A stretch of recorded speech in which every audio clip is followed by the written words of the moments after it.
Muy buenas tardes, estimada comunidad jurídica. Mi nombre es Jean-Pierre Solórzano de Paz, miembro principal del grupo Bill Lawyer, y en esta tarde nos reunimos para justamente tratar los asuntos no contenciosos de competencia notarial. Hay que entender de que, en primer lugar, ¿qué es un asunto no contencioso, no? Y en este caso, de una lectura breve de lo que nos menciona González Barrón, el autor dice que esta es aquella en la que una petición busca legitimarse con la decisión de una autoridad sin que se afecte la posición jurídica de otra persona. En otras palabras, en un asunto no contencioso, no hay otra persona que se oponga, ¿no?, a un acto que un interesado busca que se legitime.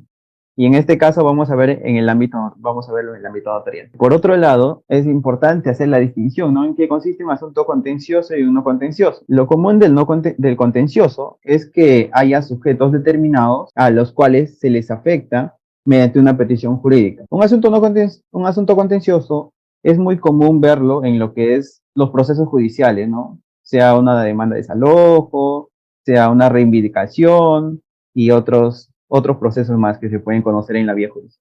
Por otro lado, tenemos el asunto no contencioso. En este no van a existir sujetos determinados, ¿no?, sino solamente hipotéticos a los cuales se les puede afectar con una petición jurídica. Es por eso que muchas veces vemos que se hacen avisos en diarios, y lo común es en el Diario Oficial Peruano y en otro de mayor circulación, ¿no? Con el fin de que se dé a conocer de que un acto está por inscribirse o un acto está por legitimarse, y que en este caso se opongan, ¿no?, los que tienen tal vez algún interés en conflicto con este acto que busca legitimar. Es importante también destacar de que un asunto no contencioso tiene la finalidad de descongestionar la carga de los procesos ante el Poder Judicial. Porque sabemos que en el Poder Judicial también se pueden llevar asuntos no contenciosos. Y esta es una finalidad importante que busca reducir esta carga ante el Poder Judicial, haciendo o dándole facultades a lo que es el notario.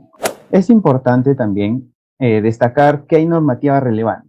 Y esto es en atención a que las facultades que tiene el notario se han ido atribuyendo de manera paulatina, ¿no? No ha sido solamente en una.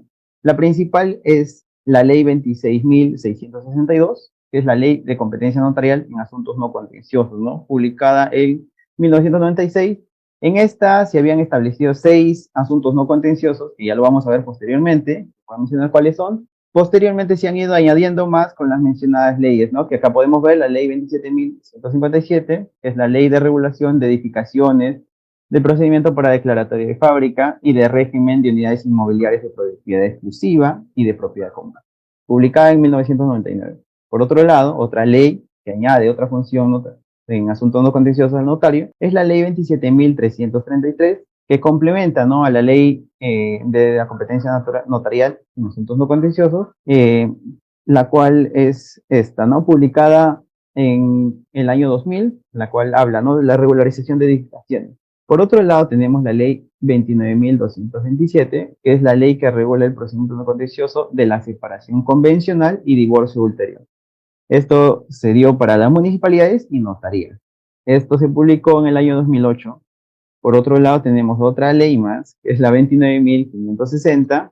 Esa es la ley de competencia notarial en asuntos no contenciosos, la cual habla acerca de las convocatorias para las sociedades, ¿no? Y vamos a verlo posteriormente también esto, en qué consiste.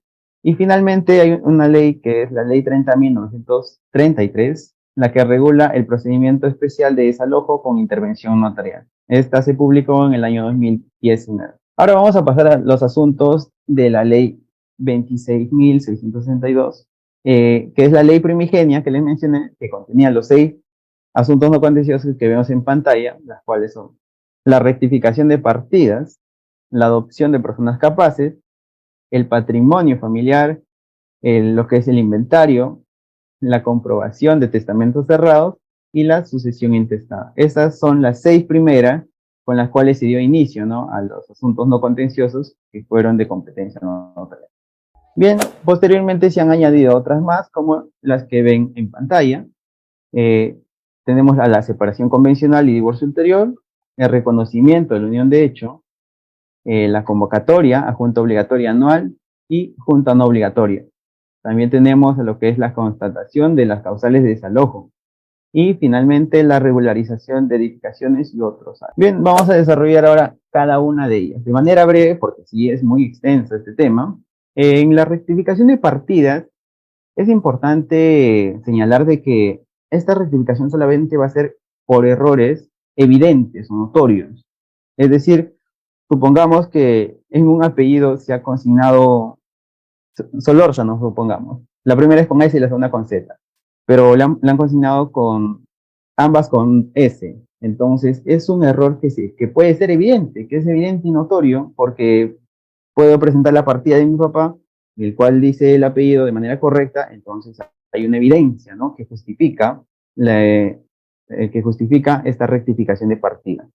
También es importante destacar cómo es el trámite, ¿no? Por ejemplo, en este caso, el sujeto legitimado acude ante la notaría, presenta una minuta, presenta también los documentos que justifican su petitorio. También es importante de, en la publicación que hace el notario, ¿no? Y justo tiene un plazo de 10 días útiles en las cuales se puede oponer, ¿no? Después de la última publicación tienes ese plazo, y si hay una oposición, bueno, ahí no tendremos un inconveniente, ¿no? Pero lo común es que el solicitante no tenga oposición, porque en un asunto no contencioso no debe haber oposición, ¿no? Es la característica principal. Y después de estos 10 días útiles, eh, es lo que se suscribe la escritura pública, es decir, tu minuta se eleva a escritura pública, el notario hace esa formalidad y luego cursa los partes al registro respectivo. Es decir, al registro puede ser RENIEC o algunas veces las municipalidades que también tienen las partidas, ¿no?, de nacimiento, que pueden ser registradas. Bien, ahora vamos a pasar al otro asunto, el cual es la adopción de personas capaces. En esta es importante mencionar de que las personas capaces son solo las personas mayores de 18 años para esta ley, en la cual establece incluso en su artículo, ¿no? En su artículo primero, y lo menciona. También es importante mencionar un poquito del trámite para conocer cómo es eso. En esta, el interesado presenta una minuta. Bueno, los interesados, porque el adoptante y el adoptado tienen que estar de acuerdo ambos, porque ambos son mayores de edad. También se presenta, por ejemplo, las partidas de nacimiento, el testimonio de inventario de los bienes del adoptado. Es importante comprobar la solvencia moral del adoptante, y lo que es esencial, si es que el adoptante y el adoptado están casados, es importante que ambos, si están casados, también tengan el consentimiento de sus cónyuges. Y esto es cumplir estos requisitos, y el notario eleva escritura pública y envía los oficios al registro respectivo, justamente para declarar una nueva partida, ¿no? Una nueva partida de nacimiento con los padres adoptantes y obviamente al adoptado. Es un trámite muy esencial, muy fundamental, así que es muy rápido también. Por otro lado, en lo que es la constitución de patrimonio familiar, vemos de que el patrimonio familiar consiste en que se va en el que se busca que un bien inmueble sea de utilidad para la familia. Su razón esencial es de que la familia tenga esta protección de usar este inmueble para sus fines familiares. Y justamente por eso es que se le da la característica de inembargable a este inmueble, ¿no? Es importante también destacar de que este inmueble no va a estar dentro del tráfico comercial, porque tiene la característica también de indisponible. Y esto lo constituyen comúnmente los cónyuges en favor de sus hijos. También se puede constituir respecto a los padres sobre los hijos, los padres sobre los ascendientes o descendientes. En caso de que sea sobre ascendientes, es importante destacar y probar el estado de necesidad, ¿no?, de los ascendientes. Pero en cambio, si es de los padres a los hijos, no es esencial este requisito. También es importante destacar el trámite. En esto, los que buscan constituir este patrimonio familiar indican, ¿no? El predio que va a ser materia de este asunto no contencioso, el certificado registral de gravámenes, el inmueble no debe estar, por ejemplo, sujeto a una hipoteca, a un usufructo o a otro gravamen similar, ¿no? Y esto es con el fin de que tampoco no se ponga en riesgo a los acreedores. Eh, es importante. También es importante de que se pruebe el vínculo familiar a favor, a favor, ¿no? De quién se va a constituir este patrimonio familiar. Y también, por otro lado, es la declaración jurada de no tener deudas, ¿no?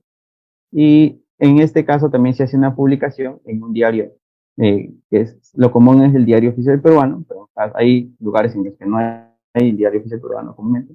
Eh, También se hace publicación en otro diario de mayor circulación. Y en este se da un plazo de 10 días después de la publicación, en las cuales, si es que no hay oposición, celebra escritura pública y ya tienes constituida tu patrimonio familiar. Otro asunto no contencioso es el inventario. El inventario se caracteriza porque el notario va a constatar, ¿no? Un conjunto, que existe en un conjunto de bienes. Y esto, por ejemplo, el inventario es esencial para lo que es la adopción de personas capaces, porque uno de los requisitos, por ejemplo, era de que se tenga el inventario del adoptado.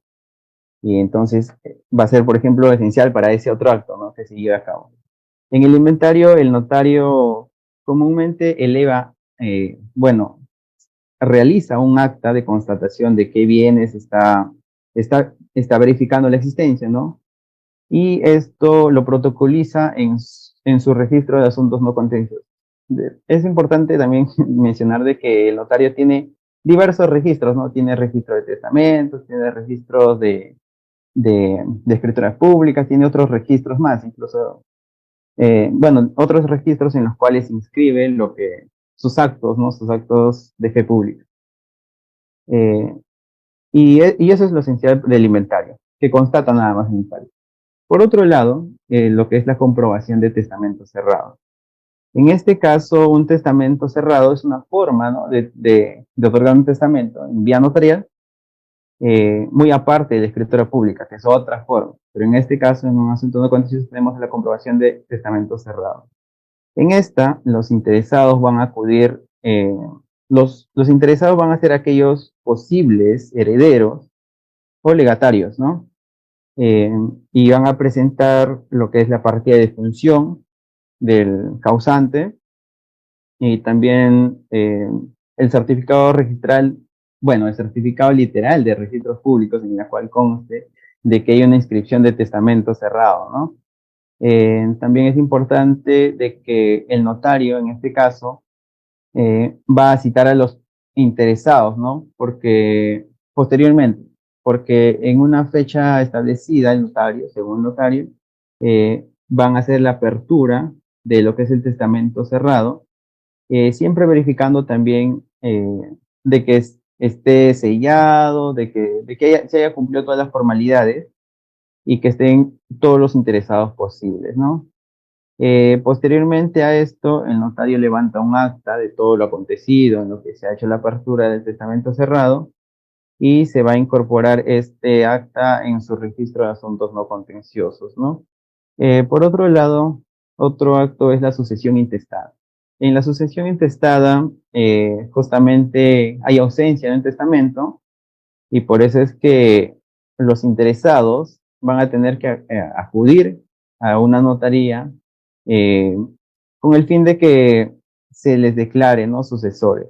Pero los interesados van a ser presuntos sucesores eh, y van a presentar los requisitos como son el nombre del causante, la partida de función, su partida de matrimonio en el caso también del causante, eh, también lo que es la partida de nacimiento del presunto heredero para probar, ¿no? Si es que es en sí un sucesor o un interesado legitimado. También en este caso se hace una publicación en un diario de mayor circulación, que es lo común, y para que se apersonen los interesados, ¿no?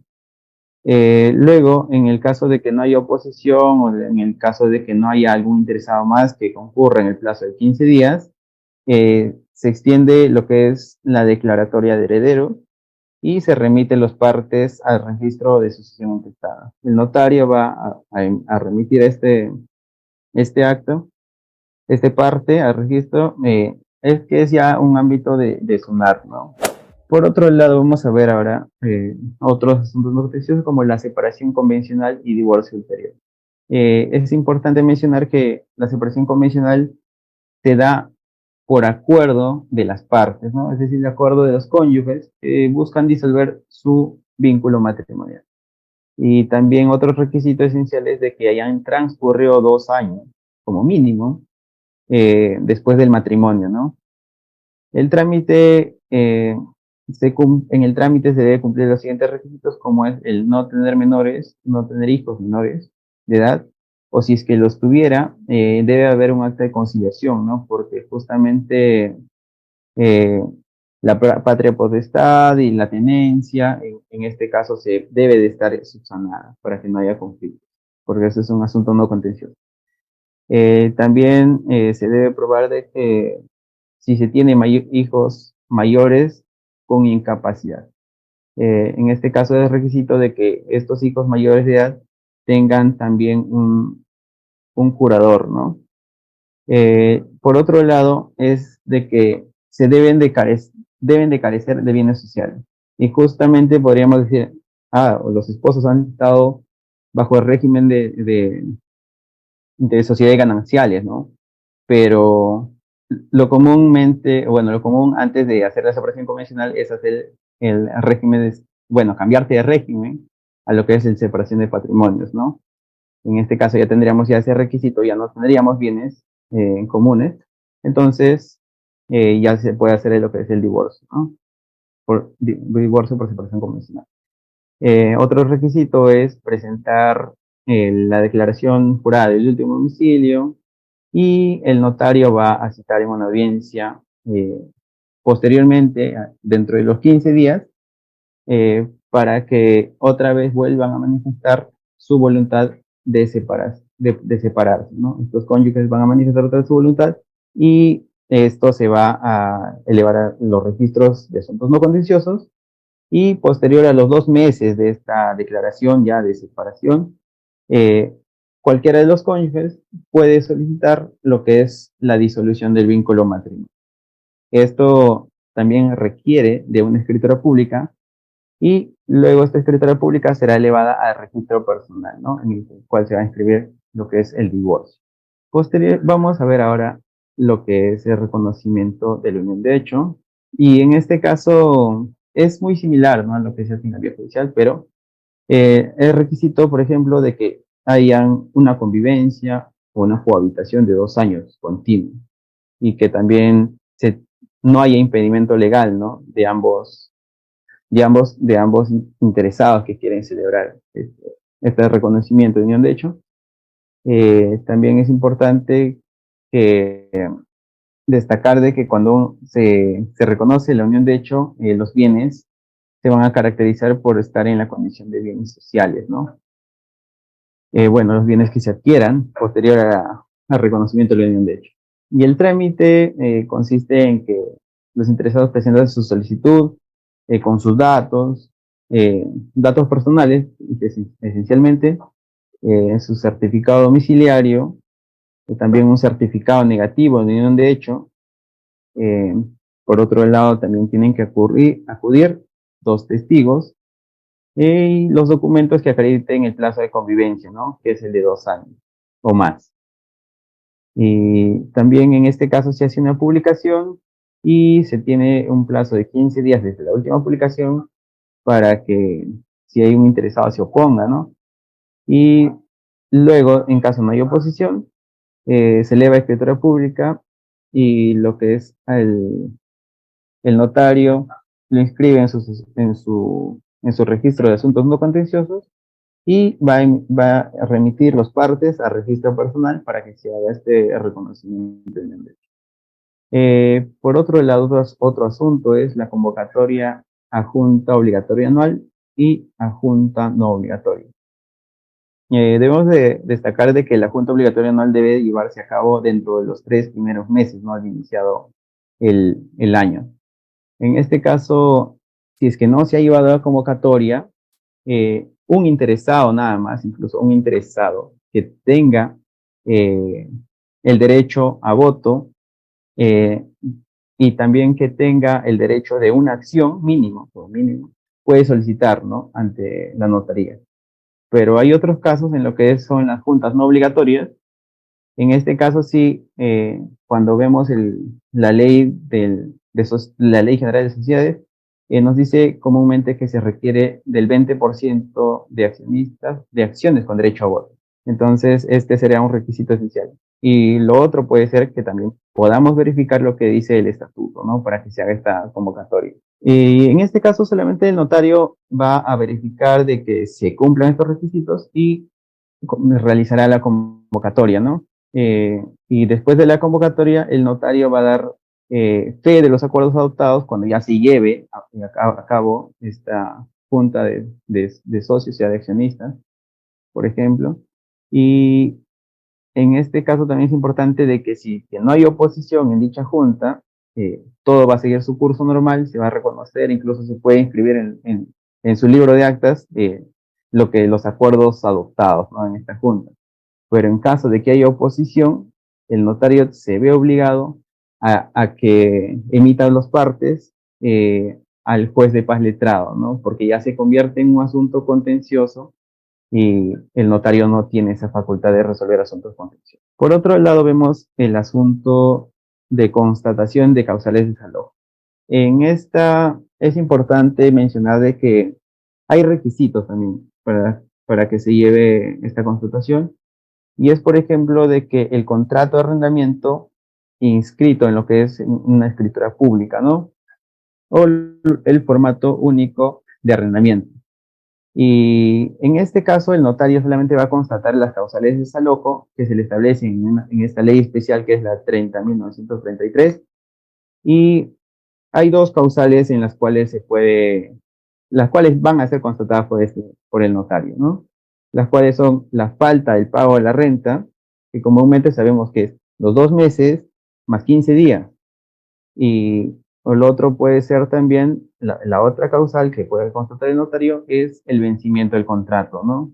El notario solamente va a constatar estos hechos y para eso también se da un plazo de 5 días para que si es que el arrendatario tal vez va a presentar unas nuevas pruebas, ¿no? De posición, pero el arrendatario solamente puede oponerse en 3 situaciones. Una es cuando no se ha cumplido los requisitos mencionados anteriormente, ¿no? De que, por ejemplo, el contrato de arrendamiento esté en una escritura pública, de que también, por ejemplo, de que todos los pagos de la renta estén bancarizados. También, bueno, eso sería esencial. Y por otro lado es de que el arrendatario también puede oponerse con el pago, ¿no? de la renta adeudada. Pero en este caso vamos a ver de que si es que no se ha pagado o se ha pagado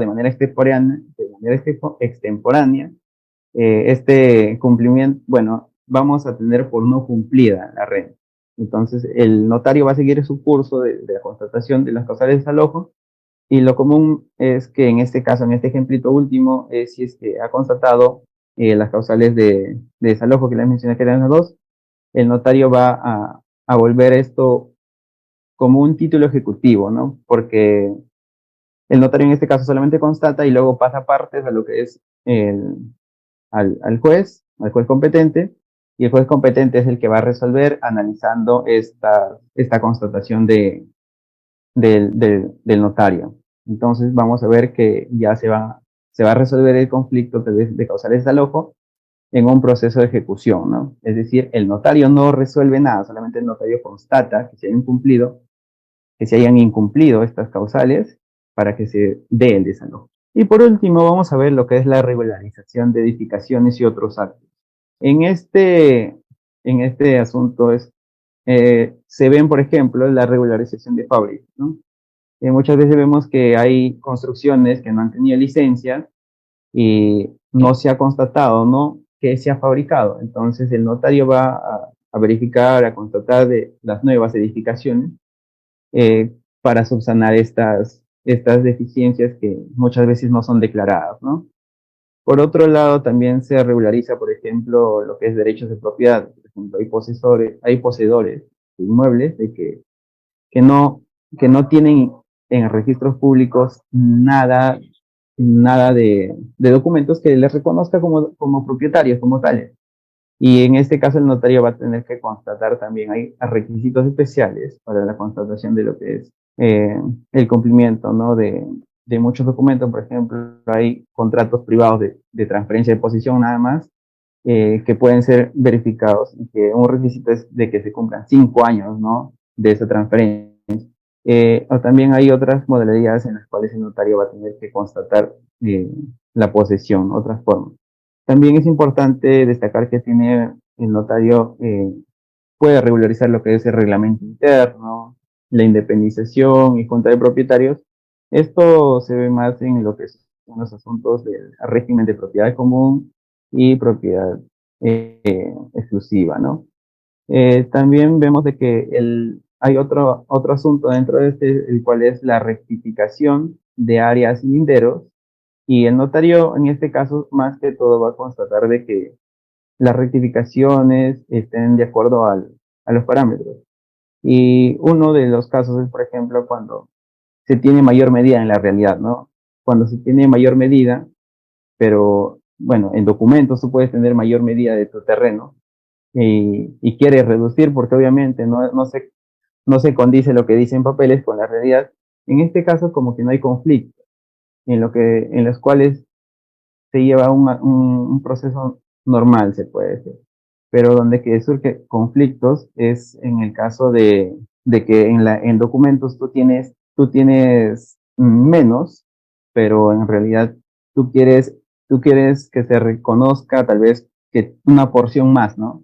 En este caso sí puede haber interesados de que por esa porción más que sean tus colindantes tengan intereses en conflicto, ¿no? En este caso podría volverse incluso un asunto contencioso, y ya no sería atribución del notario ya constatar ello, ¿no? Y por último es lo que es la regularización de la subdivisión y acumulación. En la subdivisión se pueden ver lo que se subdividen muchas veces los lotes, hay lotes inmensos que se pueden subdividir en otros más pequeños, ¿no? Y lo que es la acumulación es que todos estos sublotes se unan en uno solo, eh, para que sean también reconocidos en el plano registral, ¿no? Eso es lo esencial de lo que quería tratar hoy, el día de hoy, y pues, y eso es todo. Muchas gracias.